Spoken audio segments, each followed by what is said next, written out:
नमस्कार दोस्तों, गणतंत्र दिवस की हार्दिक शुभकामनाएं। आज हम विद्यापति जीवन परिचय और रचनाएं देखेंगे। चलिए शुरू करते हैं। डॉक्टर बच्चन सिंह के अनुसार जन्म 1360 ईस्वी है, निधन 1448 ईस्वी है। डॉक्टर नगेंद्र के अनुसार 1350 1460 ईस्वी है।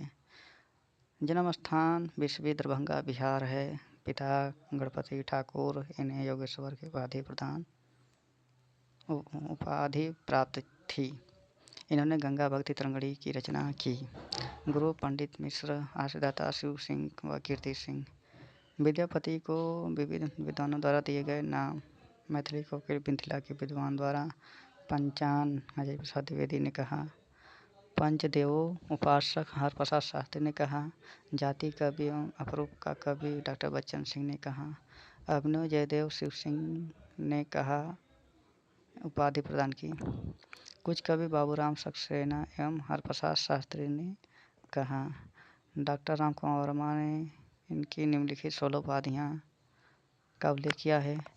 अभिनव जयदेव, दशावधान, कवि शेखर, कंठाहार, नव कवि शेखर, सरस कवि, खेलन कवि, कवि कुसु कवि, कंठाहार, महाराज पंडित और राज पंडित, कवि रत्न। चलिए एक बार और रिपीट कर लेते हैं। तो सबसे पहले हम देख रहे हैं क्या विद्यापति। समय डॉक्टर बच्चन सिंह के अनुसार जन्म 1360, निधन 1448। डॉक्टर नगेंद्र के अनुसार 1350 1460। जन्म स्थान विश्वविद्यालय दरभंगा बिहार। पिता गणपति चंद्र ठाकुर, चंद्र नहीं है, पिता गणपति ठाकुर, इन्हें योगेश्वर की उपाधि प्राप्त थी। इन्होंने गंगा भक्ति तरंगड़ी की रचना की। गुरु पंडित हरि मिश्र, आश्रयदाता शिव सिंह व कीर्ति सिंह। विद्यापति को विविध विद्वानों द्वारा दिए गए नाम। मैथिल कोकिल मिथिला के विद्वान द्वारा पंचानन अजय प्रसाद द्विवेदी ने कहा। पंच देव उपासक हरप्रसाद शास्त्री ने कहा। जाति कवि एवं अपरूप का कवि डॉक्टर बच्चन सिंह ने कहा। अभिनव जयदेव शिव सिंह ने यह उपाधि प्रदान की। कुछ कवि बाबूराम सक्सेना, हरप्रसाद शास्त्री ने कहा। राम कुमार वर्मा ने इन्हें निम्नलिखित 16 उपाधियों का उल्लेख किया है। अभिनव जयदेव, दशावधान,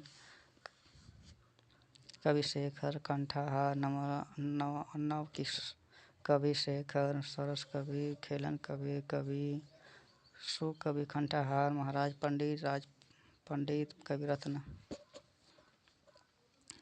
अभी आगे बढ़ते हैं। अब इसके बाद देखते हैं विद्यापति की रचनाओं के वर्ण विषय के संबंध में विद्वानों के मत। भक्ति कवि, श्रृंगारिक कवि, रसवादी कवि, ये तीन तरह भेद दिए गए हैं। भक्ति कवि मानने वाले विद्वान कौन हैं? तो अजय प्रसाद द्विवेदी, श्याम सुंदर दास, ब्रजनंदन सहाय। श्रृंगारी कवि मानने वाले विद्वान रामचंद्र शुक्ल, डॉक्टर राम कुमार वर्मा, डॉक्टर बच्चन सिंह, राम वृक्ष बैनपुरी, हरप्रसाद शास्त्री, सुभद्रा झा। रहस्यवादी कवि मानने वाले विद्वान गिरिहर जनार्दन मिश्र, नागेंद्र नाथ गुप्त और कुमार स्वामी। विद्यापति की रचनाएं। संस्कृत में रचनाएं शैव सर्वस्व सर्प, गंगा वाक्यावली, दुर्गा भक्ति तरंगड़ी, यह इनके पिता की रचना है। विद्यापति ने इसे पूर्ण किया। भू परिक्रमा, दान वाक्यावली, पुरुष परीक्षा लिखनावली, विभाग सार, गया पत्रलक, वर्णकृत, भट्ट रचित कीर्तिलता कीर्ति पताका, संस्कृत प्राकृत एवं मैथिली मिश्रित भाषा में रचित गोरक्ष विजय नाटक। इसके आधार पर मिश्र बंधुओं ने विद्यापति को हिंदी का प्रथम नाटककार माना है। रचनाओं के संबंध में विशेष तथ्य। पदावली में राधा कृष्ण श्रृंगारी लीलाओं का चित्रण हुआ है। यह रचना स्वांत सुखाय रचित है। पदावली के पदों को मादकता के कारण निराला ने नागिन की लहर कहा है। पदावली में शिव की स्तुति से संबंधित पद भी है जिन्हें नचारी कहा गया है। एक बार हम और रिपीट कर देख लेते हैं। तो सबसे पहले हम क्या देख रहे थे, विद्यापति की रचनाओं के और विषय के संबंध में विद्वानों के मत।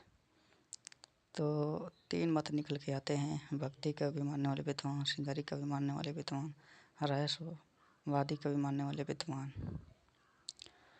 भक्ति कवि मानने वाले विद्वान अजय प्रसाद द्विवेदी, श्याम सुंदर दास, बजरानंद सहाय हैं।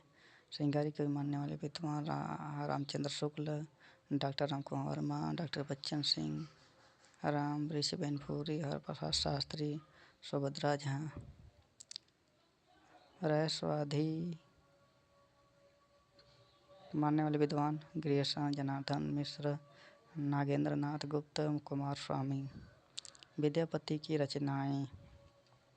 संस्कृत में रचनाएं शैव सर्वस्व सार, गंगा वाक्यावली, दुर्गा भक्त तरंगिणी, यह इनके पिता की रचना है।